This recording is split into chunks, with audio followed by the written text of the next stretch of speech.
Life of Pi, Chapter 37. The ship sank. It made a sound like a monstrous metallic burp.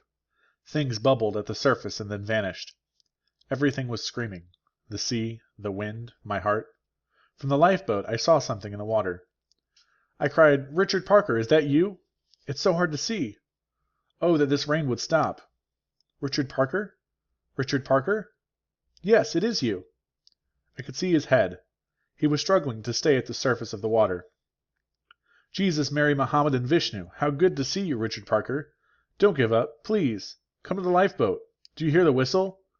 Tree, tree, tree."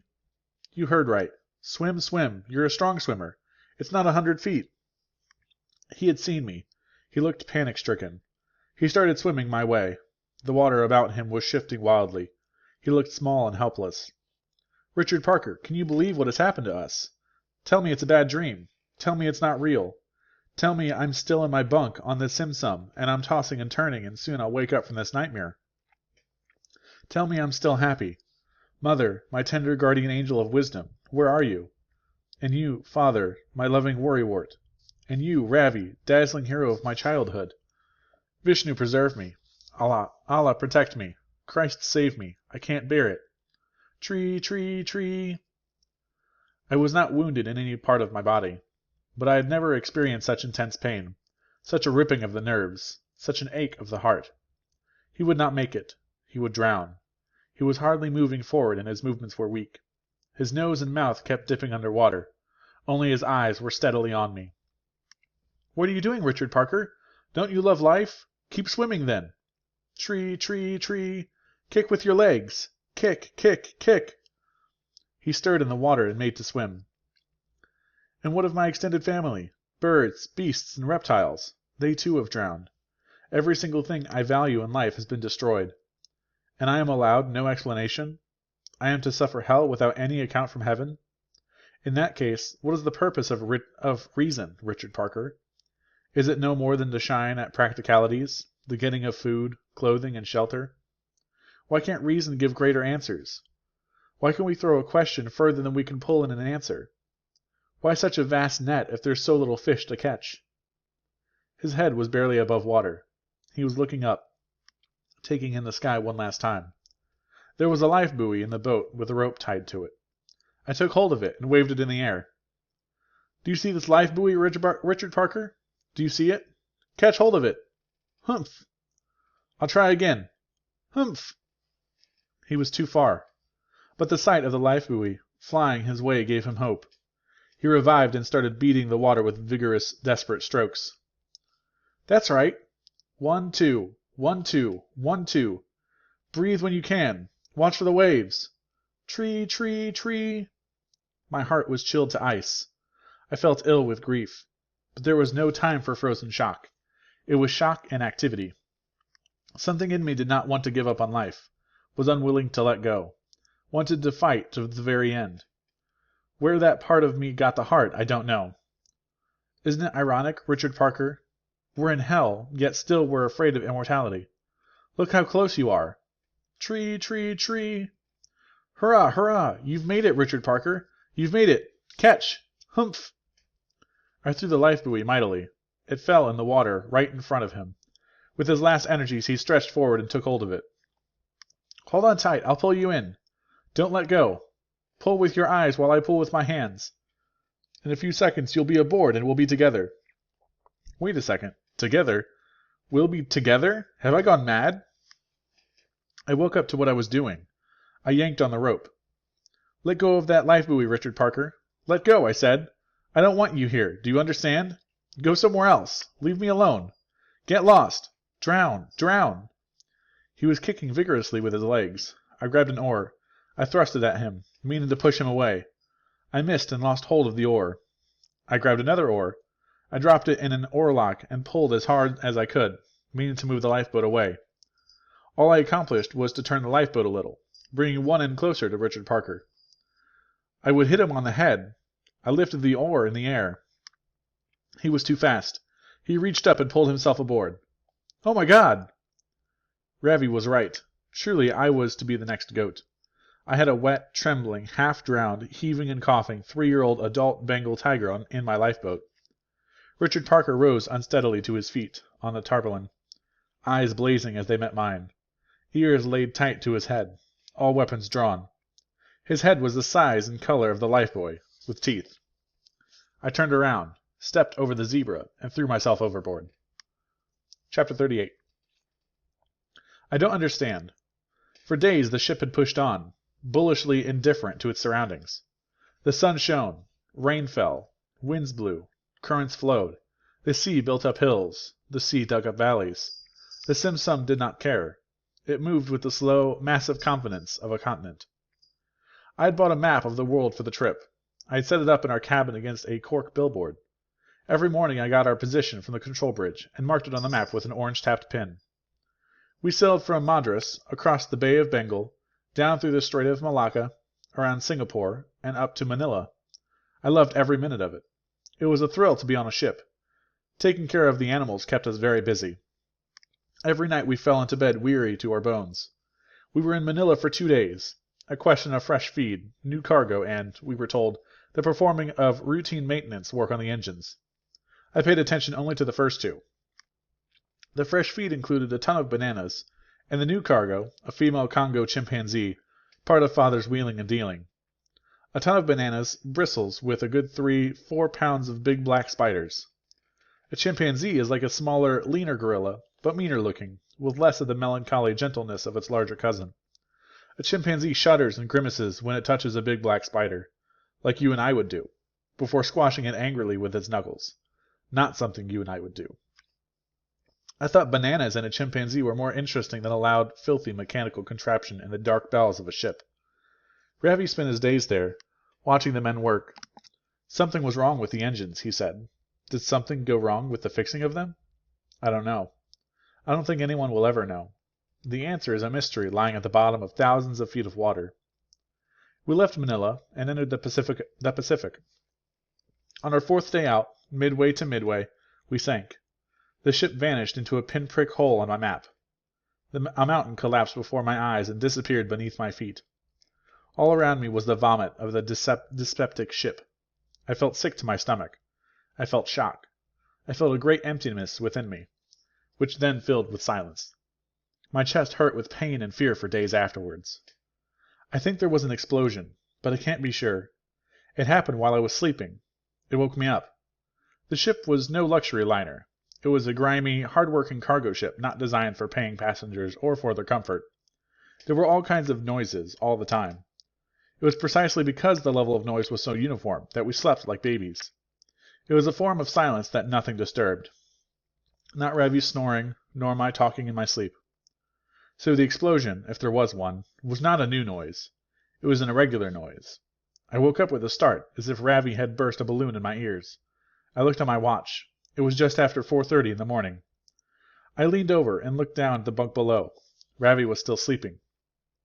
I dressed and climbed down. Normally, I'm a sound sleeper. Normally, I would have gone back to sleep. I don't know why I got up that night. It was more the sort of thing Ravi would do. He liked the word beckon. He would have said, "Adventure beckons," and would have gone off to prowl around the ship. The level of noise was back to normal again, but with a different quality, perhaps. Muffled, maybe. I shook Ravi. I said, "Ravi, there was a funny noise. Let's go exploring." He looked at me sleepily. He shook his head and turned over, pulling the sheet up to his cheek. Oh, Ravi. I opened the cabin door. I remember walking down the corridor. Day or night it looked the same. But I felt the night in me. I stopped at Father and Mother's door and considered knocking on it. I remember looking at my watch and deciding against it. Father liked his sleep. I decided I would climb to the main deck and catch the dawn. Maybe I would see a shooting star. I was thinking about that, about shooting stars, as I climbed the stairs. We were 2 levels below the main deck. I had already forgotten about the funny noise. It was only when I had pushed open the heavy door leading onto the main deck that I realized what the weather was like. Did it qualify as a storm? It's true there was rain, but it wasn't so very hard. It certainly wasn't a driving rain, like you see during the monsoons. And there was wind. I suppose some of the gusts would have upset umbrellas, but I walked through it without much difficulty. As for the sea, It looked rough, but to a landlubber the sea is always impressive and forbidding, beautiful and dangerous. Waves were reaching up, and their white foam, caught by the wind, was being whipped against the side of the ship. But I'd seen that on other days, and the ship hadn't sunk. A cargo ship is a huge and stable structure, a feat of engineering. It's designed to stay afloat under the most adverse conditions. Weather like this surely wouldn't sink a ship. Why, I only had to close the door when the storm was gone. I advanced onto the deck. I gripped the railing and faced the elements. This was adventure. "Canada, here I come!" I shouted as I was soaked and chilled. I felt very brave. It was dark still, but there was enough light to see by. Light on pandemonium it was. Nature can put on a thrilling show. The stage is vast, the lighting is dramatic, the extras are innumerable, and the budget for special effects is absolutely unlimited. What I had before me was a spectacle of wind and water, an earthquake of the senses, that even Hollywood couldn't orchestrate. But the earthquake stopped at the ground beneath my feet.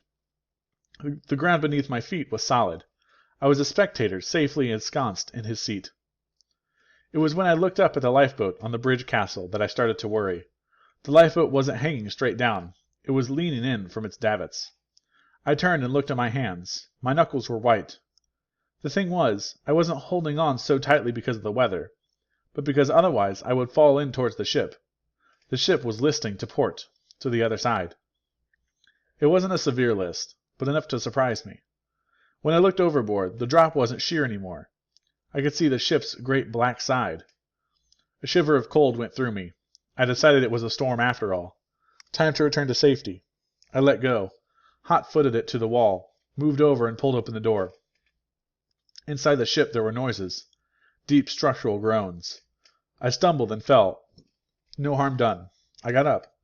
With the help of the handrails, I went down the stairwell 4 steps at a time. I had gone down just 1 level when I saw the water. Lots of water. It was blocking my way. It was surging from below like a riotous crowd, raging, frothing, and boiling. Stairs vanished into watery darkness. I couldn't believe my eyes. What was this water doing here? Where had it come from? I stood nailed to the spot, frightened and incredulous and ignorant of what I should do next. Down there was where my family was. I ran up the stairs. I got to the main deck. The weather wasn't entertaining anymore. I was very afraid. Now it was plain and obvious. The ship was listing badly. And it wasn't level the other way either. There was a noticeable incline going from bow to stern. I looked overboard. The water didn't look to be 80 feet away. The ship was sinking. My mind could hardly conceive it. It was as unbelievable as the moon catching fire. Where were the officers and the crew? What were they doing? Towards the bow I saw some men running in the gloom. I thought I saw some animals too, but I dismissed the sight as illusion crafted by rain and shadow.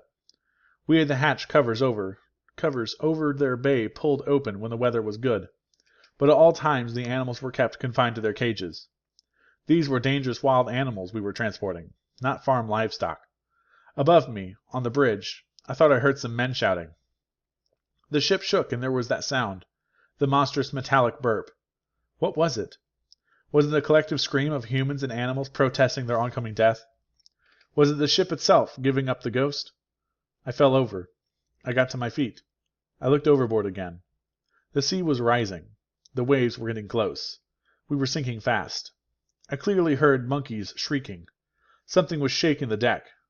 A gar, an Indian wild ox, exploded out of the rain and thundered by me. Terrified, out of control, berserk. I looked at it, dumbstruck and amazed. Who in God's name had let it out? I ran for the stairs to the bridge. Up there was where the officers were, the only people on the ship who spoke English, the masters of our destiny here. The ones who would right this wrong. They would explain everything. They would take care of my family and me. I climbed to the middle bridge. There was no one on the starboard side. I ran to the port side. I saw 3 men, crew members. I fell. I got up. They were looking overboard. I shouted. They turned. They looked at me and at each other. They spoke a few words. They came towards me quickly. I felt gratitude and relief welling up in me. I said, "Thank God I found you. What is happening? I am very scared. There's water at the bottom of the ship. I am worried about my family. I can't get to the level where our cabins are. Is this normal? Do you think One of them interrupted me by thrusting a life jacket into my arms and shouting something in Chinese. I noticed an orange whistle dangling from the life jacket. The men were nodding vigorously at me when they took hold of me and lifted me in their strong arms.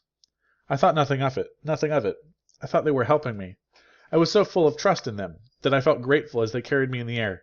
Only when they threw me overboard did I begin to have doubts. Chapter 39. I landed with a trampoline-like bounce on the half-unrolled tarpaulin, covering a lifeboat 40 feet below. It was a miracle I didn't hurt myself. I lost the life jacket, except for the whistle, which stayed in my hand. The lifeboat had been lowered part way and left to hang. It was leaning out from its davits, swinging in the storm, some 20 feet above the water. I looked up. 2 of the men were looking down at me, pointing wildly at the lifeboat and shouting. I didn't understand what they wanted me to do. I thought they were going to jump in after me.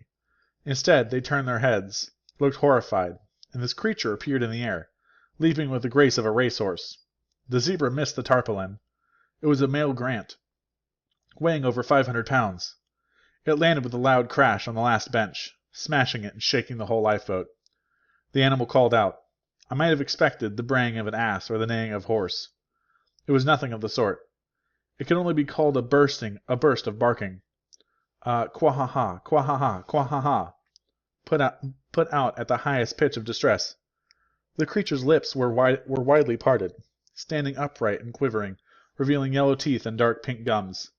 The lifeboat fell through the air, and we hit the seething water. Chapter 40.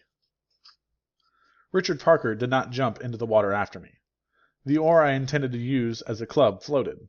I held on to it as I reached for the lifebuoy, now vacant of its previous occupant. It was terrifying to be in the water. It was black and cold and enraged. I felt as if I were at the bottom of a crumbling well. Water kept crashing down on me. It stung my eyes. It pulled me down. I could hardly breathe. If there hadn't been a lifebuoy, I wouldn't have lasted a minute. I saw a triangle slicing the water 15 feet away. It was a shark's fin. An awful tingle, cold and liquid, went up and down my spine. I swam as fast as I could to one end of the lifeboat, the end still covered by the tarpaulin. I pushed myself up on the lifebuoy with my arms. I couldn't see Richard Parker. He wasn't on the tarpaulin or on the bench.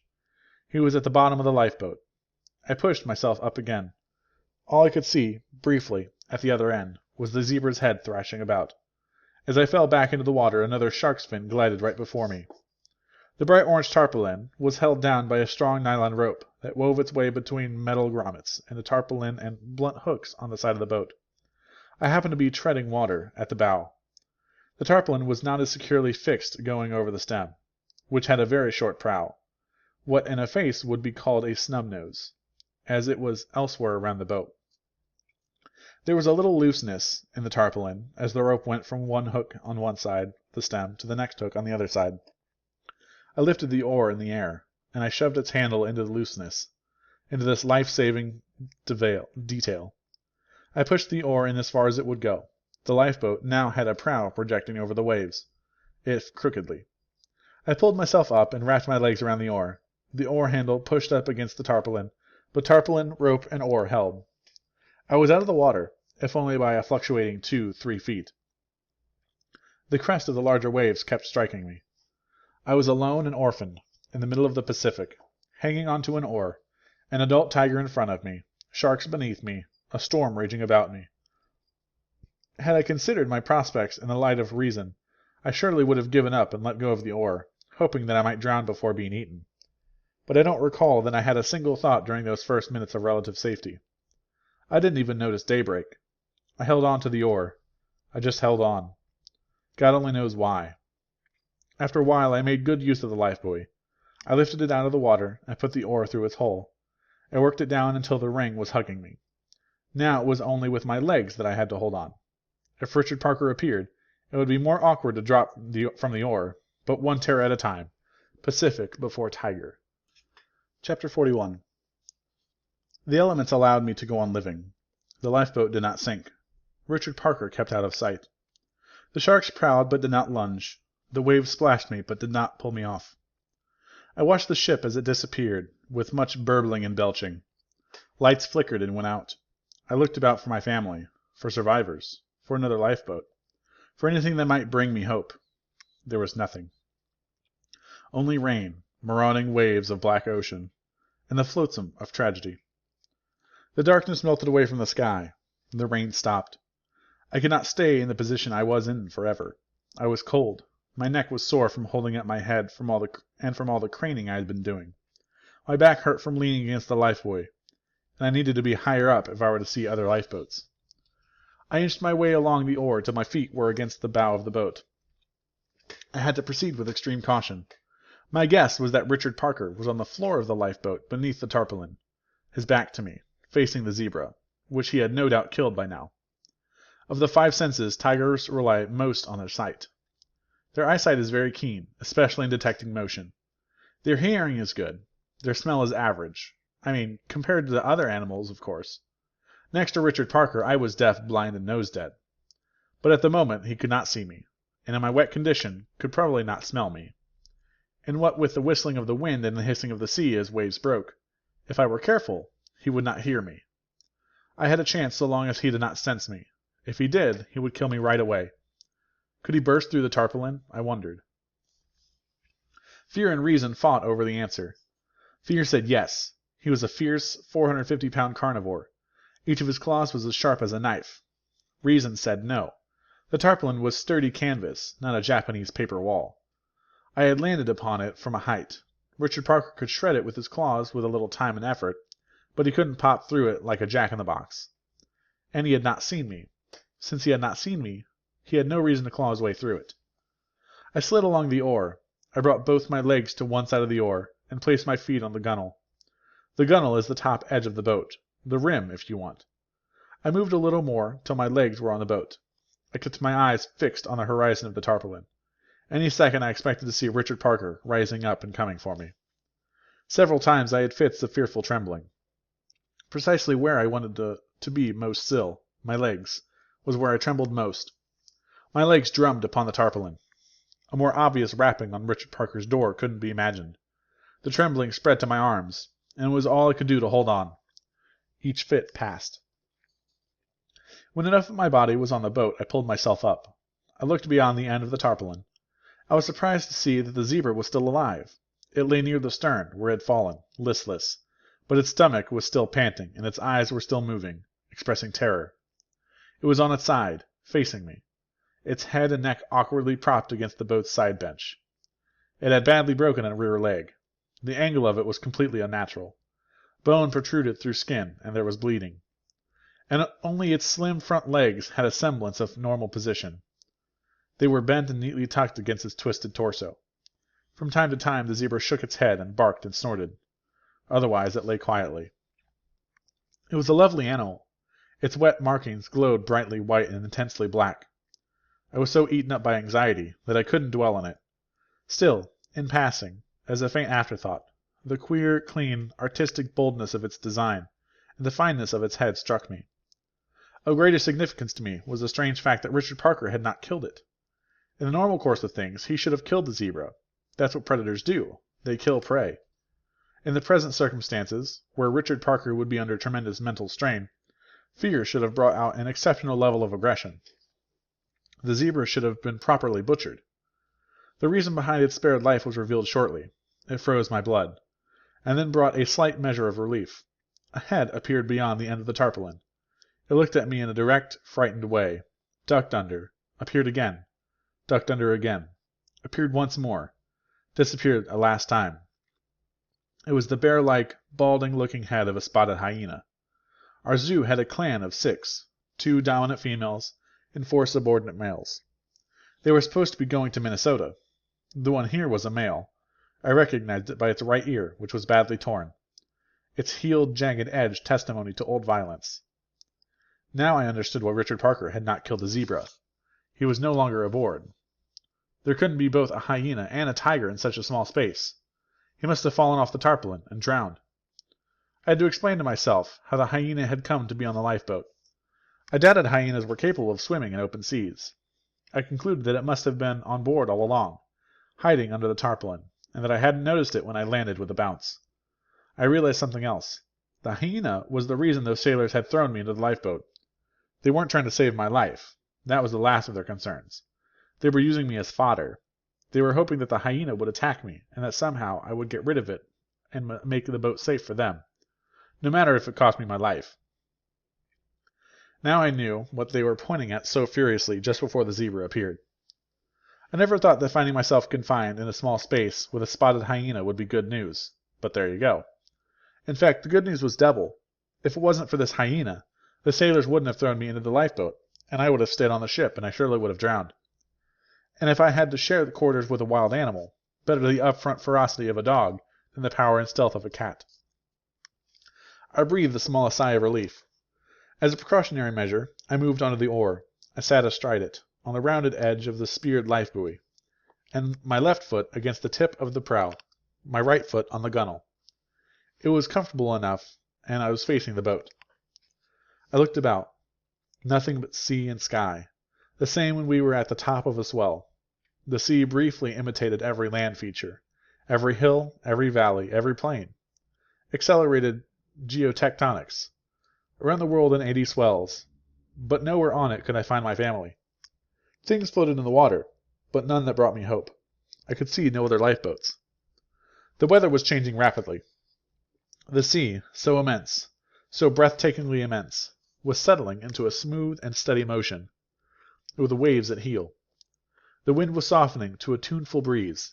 Fluffy, radiant white clouds were beginning to light up in a vast, fathomless dome of delicate pale blue. It was the dawn of a beautiful day in the Pacific Ocean. My shirt was already beginning to dry. The night had vanished as quickly as the ship. I began to wait. My thoughts swung wildly. I was either fixed on practical details of immediate survival, or transfixed by pain, weeping silently, my mouth open and my hands at my head. Chapter 42. She came floating on an island of bananas in a halo of light, as lovely as the Virgin Mary. The rising sun was behind her. Her flaming hair looked stunning. I cried, "Oh, blessed great mother, Pondicherry fertility goddess, provider of milk and love, wondrous arm spread of comfort, terror of ticks, picker up of crying ones. Are you to witness this tragedy too? It's not right that gentleness meets horror. Better that you had died right away. How bitterly glad I am to see you. You bring joy and pain in equal measure. Joy because you are with me, but pain because it won't be for long. What do you know about the sea? Nothing. What do I know about the sea? Nothing. Without a driver, this bus is lost. Our lives are over. Come aboard if your destination is oblivion. It should be our next stop. We can sit together. You can have the window seat if you want, but it's a sad view. Oh, enough of this dissembling. Let me say it plainly. I love you. I love you. I love you. I love you. I love you. I love you.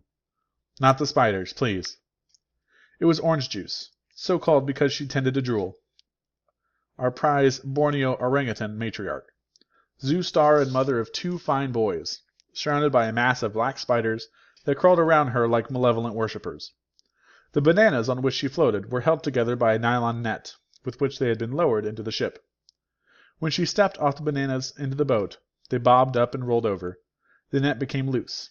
Without thinking about it, only because it was at a hand's reach and about to sink, I took hold of the net and pulled it aboard, a casual gesture that would turn out to be a lifesaver in many ways. This net would become one of my most precious possessions. The bananas came apart. The black spiders crawled as fast as they could, but their situation was hopeless. The island crumbled beneath them. They all drowned.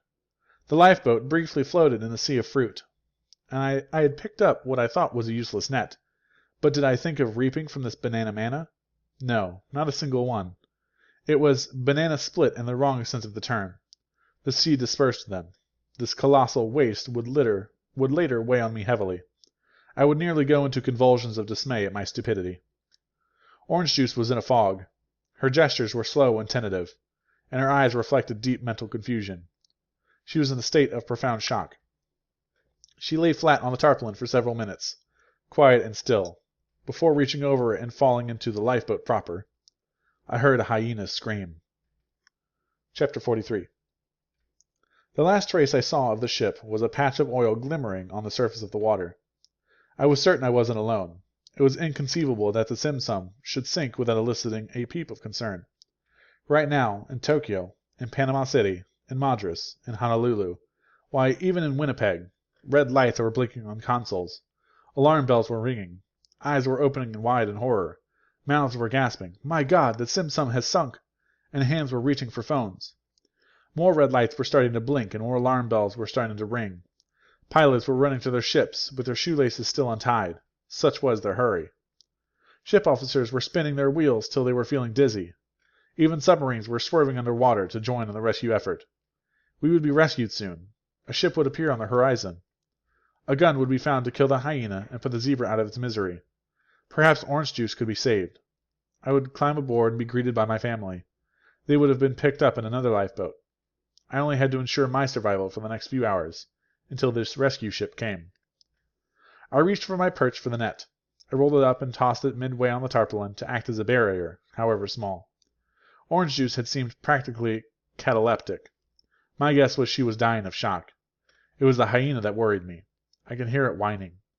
I clung to the hope that a zebra, a familiar prey, and an orangutan, an unfamiliar one, would distract it from thoughts of me. I kept one eye on the horizon, one eye on the other end of the lifeboat. Other than the hyena's whining, I heard very little from the animals. No more than claws scuffing against a hard surface, and occasional groans and arrested cries. No major fight seemed to be taking place. Mid-morning the hyena appeared again. In the preceding minutes, its whining had been rising in volume to a scream. It jumped over the zebra onto the stern, where the lifeboat's side benches came together to form a triangular bench. It was a fairly exposed position, the distance between bench and gunwale being about 12 inches. The animal nervously peered beyond the boat. Beholding a vast expanse of shifting water seemed to be the last thing it wanted to see. For it instantly brought its head down, and dropped to the bottom of the boat behind the zebra. That was a cramped space, between the broad back of the zebra and the sides of the buoyancy tanks that went all around the lifeboat beneath the benches. There wasn't much room left for a hyena. It thrashed about for a moment before climbing to the stern again, and jumping back over the zebra to the middle of the boat, disappearing beneath the tarpaulin. This burst of activity lasted less than 10 seconds. The hyena came within 15 feet of me. My only reaction was to freeze with fear. The zebra, by comparison, swiftly reared its head and barked. I was hoping the hyena would stay under the tarpaulin. I was disappointed. Nearly immediately, it leapt over the zebra and onto the stern bench again. There it turned on itself a few times, whimpering and hesitating. I wondered what it was going to do next. The answer came quickly. It brought its head low and ran around the zebra in a circle, transforming the stern bench, the side benches, and the cross bench just beyond the tarpaulin into a 25-foot indoor track. It did 1 lap, 2, 3, 4, 5, and onwards, non-stop till I lost count. And the whole time, lap after lap, it went yip, yip, yip, yip, yip, yip, yip, in a high-pitched way. My reaction, once again, was very slow. I was seized by fear, and could only watch. The beast was going at a good clip, and it was no small animal. It was an adult male that looked to be about 140 pounds. The beating of its legs against the benches made the whole boat shake, and its claws were loudly clicking on their surface. Each time it came from the stern I tensed. It was hair-raising enough to see the thing racing my way. Worse still was the fear that it would keep going straight. Clearly, Orange Juice, wherever she was, would not be an obstacle. And the rolled-up tarpaulin and the bulge of the net were even more pitiful defenses. With the slightest of efforts, the hyena could be at the bow, right at my feet. It didn't seem intent on that course of action. Every time it came to the cross-bench, it took it, and I saw the upper half of its body moving rapidly along the edge of the tarpaulin. But in this state, the hyena's behavior was highly unpredictable, and it could decide to attack me without warning. After a number of laps, it stopped short at the stern bench, and crouched, directing its gaze downwards, to the space below the tarpaulin. It lifted its eyes and rested them upon me. The look was nearly the typical look of a hyena, blank and blank, the curiosity apparent with nothing of the mental set revealed. Jaw hanging open, big ears sticking up rigidly, eyes bright and black.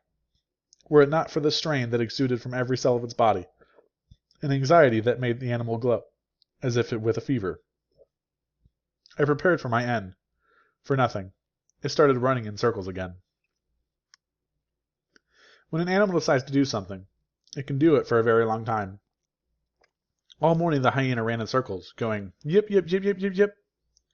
Once in a while it briefly stopped at the stern bench, but otherwise every lap was identical to the previous one, with no variations in movement, in speed, in the pitch or the volume of the yipping, in the counterclockwise direction of travel. Its yipping was shrill and annoying in the extreme. It became so tedious and draining to watch that I eventually turned my head to the side, trying to keep guard with the corner of my eyes. Even the zebra, which at first snorted each time the hyena raced by its head, fell into a stupor. Yet every time the hyena paused at the stern bench, my heart jumped, and as much as I wanted to direct my attention to the horizon, to where my salvation lay, it kept straying back to this maniacal beast. I am not one to hold a prejudice against any animal, but it is a plain fact that the spotted hyena is not well served by its appearance. It is ugly beyond redemption. Its thick neck and high shoulders that slope to the hindquarters look as if they've come from a discarded prototype, the giraffe, and its shaggy, coarse coat seems to have been patched together from the leftovers of creation. The color is a bungled mix of tan, black, yellow, gray, with the spots having none of the classy ostentation of a leopard's rosettes. They look rather like the symptoms of a skin disease, a virulent form of mange. The head is broad and too massive, with a high forehead, like that of a bear, but suffering from a receding hairline, and with ears that look ridiculously mouse-like, large and round, when they haven't been torn off in a battle. The mouth is forever open and panting. The nostrils are too big. The tail is scraggly and unwagging. The gait is shambling. All the parts put together look dog-like, but like no dog anyone would want as a pet. But I had not forgotten Father's words. These were not cowardly carrion eaters. If National Geographic portrayed them as such, it was because National Geographic filmed during the day. It was when the moon rises that the hyena's day starts, and it proves to be a devastating hunter. Hyenas attack in packs, whatever animal can be run down, its flanks opened while still in fluid motion. They go for zebras, gnus, and water buffaloes. And not only the old or the infirm in the herd, full-grown members too. They are hardy attackers, rising up from buttings and kickings immediately, never giving up for a simple lack of will. And they are clever. Anything that can be distracted from its mother is good. The 10-minute-old gnu is a favorite dish, but hyenas also eat young lions and young rhinoceros. They are diligent when their efforts are rewarded. In 15 minutes flat, all that will be left of a zebra is the skull, which may yet be dragged away and gnawed down at leisure by young ones in the lair. Nothing goes to waste. Even grass upon which blood has been spilt will be eaten. Hyenas' stomachs swell visibly as they swallow huge chunks of kill. If they are lucky, they become so full they have difficulty moving. Once they've digested their kill, they cough up dense hairballs, which they pick clean of edibles before rolling in them. Accidental cannibalism is a common occurrence during the excitement of a feeding. In reaching for the bite of a zebra, a hyena will take in the ear or nostril of a clan member. No hard feelings intended. The hyena feels no disgust at this mistake. Its delights are too many to admit to disgust at anything. In fact, a hyena's catholicity of taste is so indiscriminate it nearly forces admiration. A hyena will drink from water even as it is urinating in it. The animal has another use for its urine. In hot, dry weather, it will cool itself by relieving its bladder on the ground and stirring up a refreshing mud bath with its paws. Hyenas snack on the excrement of herbivores with clucks of pleasure. It's an open question as to what hyenas won't eat. They eat their own kind, the rest of those whose ears and noses they gobble down as appetizers, once they're dead. After a period of aversion that lasts about 1 day. They will even attack motor vehicles, the headlights, the exhaust pipe, the side mirrors. It is not their gastric juices that limit hyenas, but the power of their jaws, which is formidable. That was the animal I had racing around in circles before me, an animal to pain the eye and chill the heart. Things ended in typical hyena fashion. It stopped at the stern and started producing deep groans interrupted by fits of heavy panting. I pushed myself away on the oar till only the tips of my feet were holding onto the boat. The animal hacked and coughed. Abruptly it vomited. A gush landed behind the zebra. The hyena dropped into whatever it had just produced. It stayed there, shaking and whining and turning around on itself, exploring the furthest confines of animal anguish. It did not move from the restricted space for the rest of the day. At times the zebra made noises about the predator just behind it, but mostly it just lay, hopeless in sullen silence. Chapter 44. The sun climbed through the sky, reached its zenith, began to come down. I spent the entire day perched on the oar, moving only as much as was necessary to stay balanced, my whole being tended towards the spot on the horizon that would appear and save me. It was a state of tense, breathless boredom. Those first hours are associated in my memory with one sound, not one you'd guess, not the yipping of the hyena or the hissing of the sea. It was the buzzing of flies. There were flies aboard the lifeboat. They emerged and flew about in a way of flies, in great lazy orbits except when they came close to each other, when they spiraled together with dizzying speed and a burst of buzzing. Some were brave enough to venture out to where I was.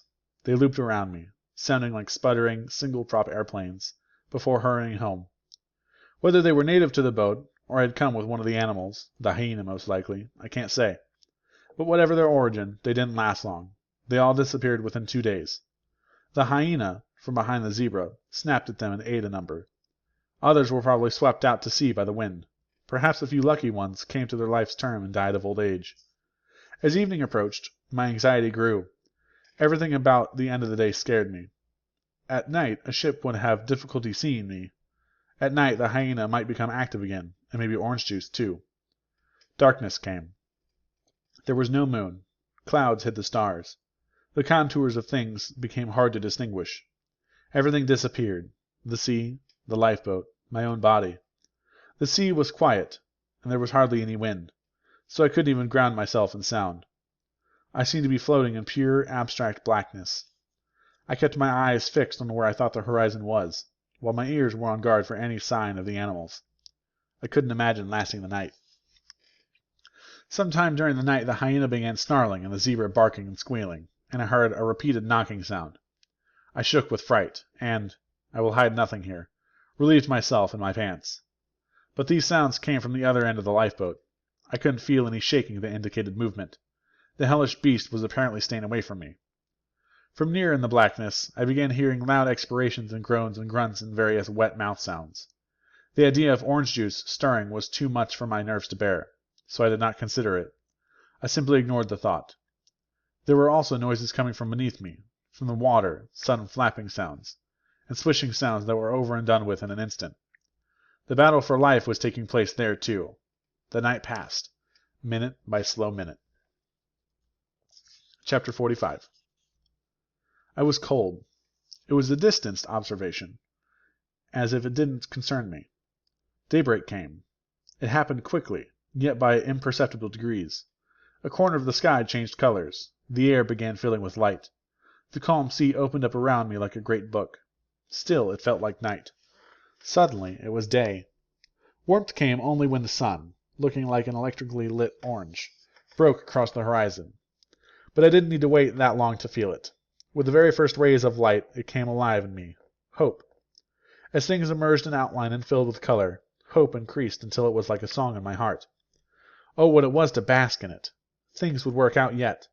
The worst was over. I had survived the night. Today I would be rescued. To think that, to string those words together in my mind, was itself a source of hope. Hope fed on hope. As the horizon became a neat, sharp line, I scanned it eagerly. The day was clear again and visibility was perfect. I imagined Ravi would greet me first, and with a tease. "What's this?" he would say. "You find yourself a great big lifeboat and you fill it with animals? You think you're Noah or something?" Father would be unshaven and disheveled. Mother would look to the sky and take me in her arms. I went through a dozen versions of what it was going to be like on the rescue ship. Variations on the theme of sweet reunion. That morning the horizon might curve one way. My lips resolutely curved the other, in a smile. Strange as it might sound, it was only after a long time that I looked to see what was happening in the lifeboat. The hyena had attacked the zebra. Its mouth was bright red, and it was chewing on a piece of hide. My eyes automatically searched for the wound, for the area under attack. I gasped with horror. The zebra's broken leg was missing. The hyena had bitten it off and dragged it to the stern, behind the zebra. A flap of skin hung limply over the raw stump. Blood was still dripping. The victim bore its suffering patiently, without showing remonstrations. A slow and constant grinding of its teeth was the only visible sign of distress. Shock, revulsion, and anger surged through me. I felt intense hatred for the hyena. I thought of doing something to kill it, but I did nothing, and my outrage was short-lived. I must be honest about that. I didn't have pity to spare for long for the zebra. When your own life is threatened, Your sense of empathy is blunted by a terrible, selfish hunger for survival. It was sad that it was suffering so much, and being such a big, strapping creature, it wasn't at the end of its ordeal. But there was nothing I could do about it. I felt pity, and then I moved on it. This is not something I am proud of. I am sorry I was so callous about the matter. I have not forgotten that poor zebra and what it went through. Not a prayer goes by that I don't think of it. There was still no sign of orange juice. I turned my eyes to the horizon again. That afternoon the wind picked up a little, and I noticed something about the lifeboat. Despite its weight, it floated lightly on the water, no doubt because it was carrying less than its capacity. We had plenty of free board, the distance between the water and the gunwale. It would take a mean sea to swamp us. But it also meant that whatever end of the boat was facing the wind tended to fall away, bringing us broadside to the waves. With small waves, the result was a ceaseless, fist-like beating against the hull, while larger waves made for the tiresome rolling of the boat as it leaned from side to side. This jerky and incessant motion was making me feel queasy. Perhaps I would feel better in the new position. I slid down the oar and shifted back onto the bow. I sat facing the waves, with the rest of the boat to my left. I was closer to the hyena, but it wasn't stirring. It was as I was breathing deeply and concentrating on making my nausea go away that I saw orange juice. I had imagined her completely out of sight, near the bow beneath the tarpaulin, as far from the hyena as she could get. Not so. She was on the side bench, just beyond the edge of the hyena's indoor track, and barely hidden from me by the bulge of rolled-up tarpaulin. She lifted her head only an inch or so, and right away I saw her. Curiosity got the best of me. I had to see her better. Despite the rolling of the boat, I brought myself to a kneeling position. The hyena looked at me, but did not move. Orange juice came into sight. She was deeply slouched, and holding onto the gunwale with both her hands. Her head sunk very low between her arms. Her mouth was open, and her tongue was lolling about. She was visibly panting. Despite the tragedy afflicting me, despite not feeling well, I let out a laugh. Everything about orange juice at that moment spelled out one word: seasickness. The image of a new species popped into my head, the rare seafaring green orangutan. I returned to my sitting position. The poor dear looked so humanly sick. It is a particularly funny thing to read human traits in animals, especially in apes and monkeys, where it is so easy. Simians are the clearest mirrors we have in the animal world. That is why they are popular in zoos. I laughed again. I brought my hands to my chest, surprised at how I felt. Oh my! This laughter was like a volcano of happiness erupting in me. And orange juice had not only cheered me up, she had also taken on both our feelings of seasickness. I was feeling fine now. I returned to scrutinizing the horizon, my hopes high. Besides being deathly seasick, there was something else about orange juice that was remarkable. She was uninjured, and she had her back turned to the hyena, as if she felt she could safely ignore it. The ecosystem on this lifeboat was decidedly baffling, since there are no natural conditions in which a spotted hyena and an orangutan can meet, there being none of the first in Borneo and none of the second in Africa.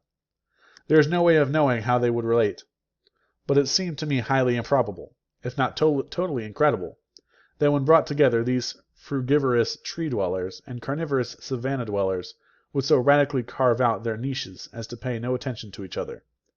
Surely the orangutan would smell of prey to the hyena, albeit a strange one to be remembered afterwards for producing stupendous hairballs. Nonetheless, better tasting than an exhaust pipe, and well worth looking out for when near trees. And surely a hyena would smell of the predator to an orangutan, a reason for being vigilant when a piece of durian has been dropped to the ground accidentally. But nature forever holds surprises. Perhaps it was not so. If goats could be brought to live amicably with rhinoceros, why not orangutans with hyenas? That would be a big winner at a zoo. A sign would have to be put up. I could see it already. Dear public, do not be afraid for the orangutans. They are in the trees because that is where they live, not because they are afraid of the spotted hyenas. Come back at mealtime, or at sunset when they get thirsty, and you'll see them climbing down from the trees and moving about the grounds, absolutely unmolested by the hyenas. Father would be fascinated.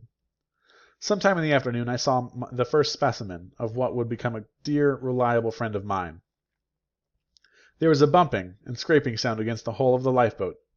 A few seconds later, so close to the boat I could have leaned down and grabbed it, a large sea turtle appeared, a hawksbill, flippers lazily turning, head sticking out of the water.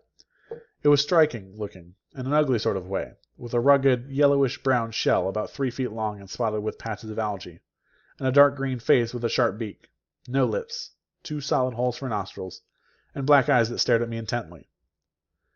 The expression was haughty and severe, like that of an ill-tempered old man who has complaining on his mind. The queerest thing about the reptile was simply that it was. It looked incongruous, floating there in the water, so odd in its shape compared to the sleek, slippery design of the fish. Yet it was plainly in its element, and it was I who was the odd one out. It hovered by the boat for several minutes. I said to it, "Go tell the ship I'm here. Go, go!" It turned and sank out of sight, back flippers pushing water in alternate strokes. Chapter 46. Clouds that gathered where ships were supposed to appear, and the passing of the day slowly did the job of unbending my smile. It is pointless to say that this or that night was the worst of my life. I have so many bad nights to choose from that I have made none the champion.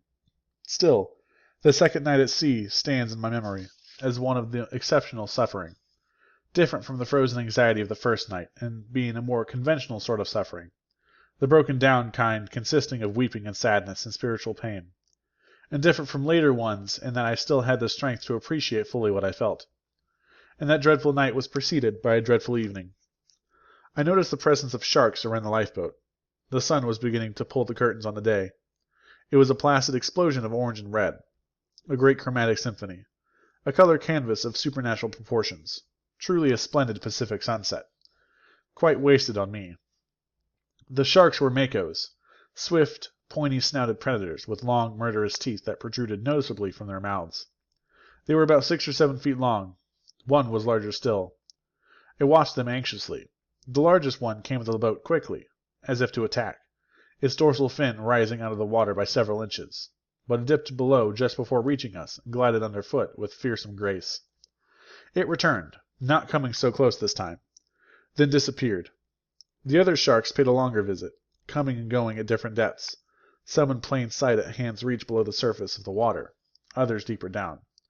There were other fish, too, big and small, colorful, differently shaped. I might have considered them more closely had my attention not been drawn elsewhere. Orange Juice's head came into sight. She turned and brought her arm into the tarpaulin in a motion that imitated exactly the way you or I would bring out an arm and place it on the back of a chair next to our own, in a gesture of expansive relaxation. But such was clearly not her disposition. Bearing an expression profoundly sad and mournful, she began to look about, slowly turning her head from side to side. Instantly the likeness of apes lost its amusing character. She had given birth at the zoo to 2 young ones, strapping males 5 and 8 years old that were her and our pride. It was unmistakably these she had on her mind as she searched over the water, unintentionally mimicking what I had been doing these last 36 hours. She noticed me, and expressed nothing about it. I was just another animal that had lost everything and was vowed to death. My mood plummeted. Then, with only a snarl for notice, the hyena went amok.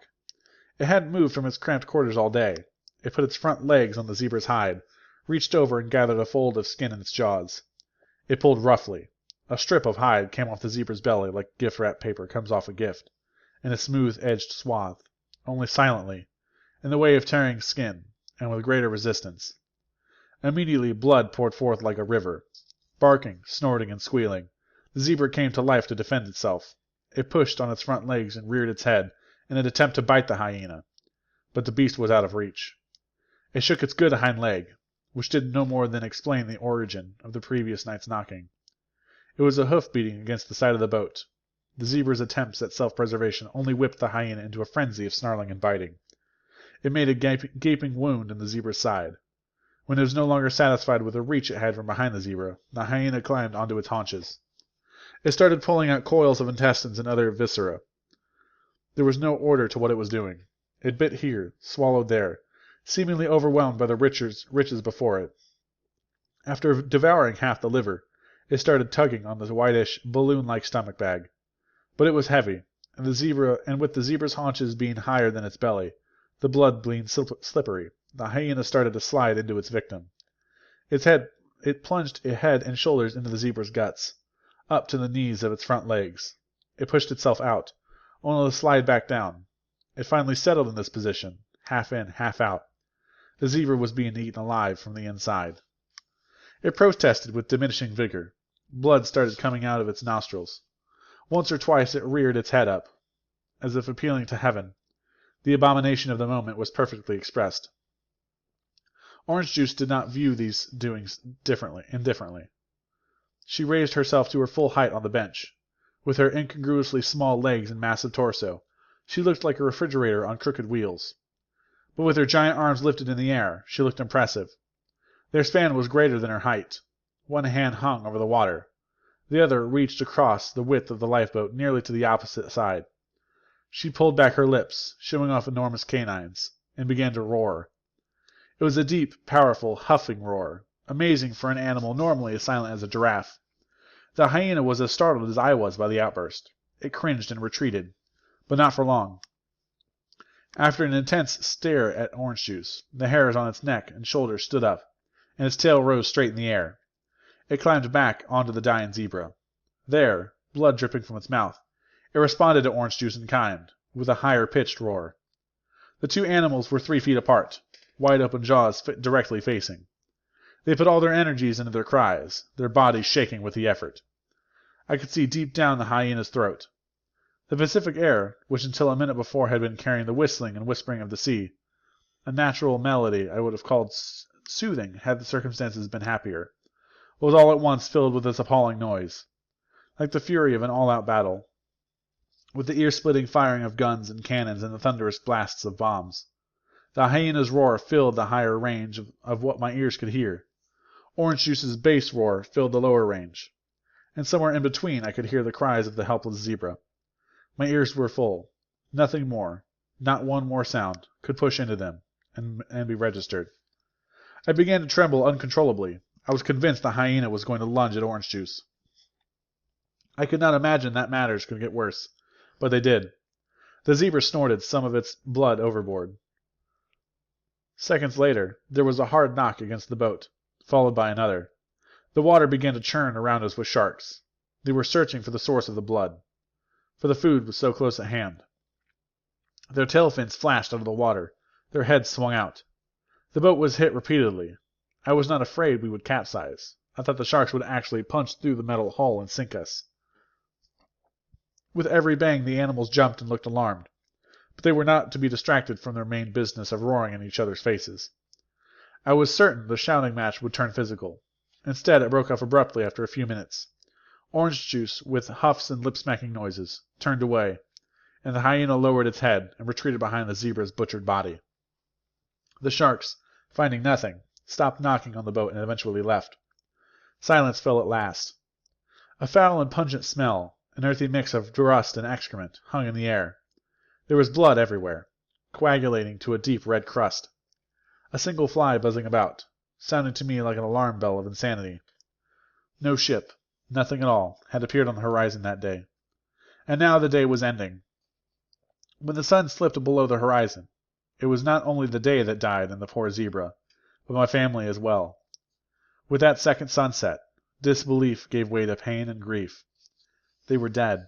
I could no longer deny it. What a thing to acknowledge in your heart. To lose a brother is to lose someone with whom you can share the experiences of growing old.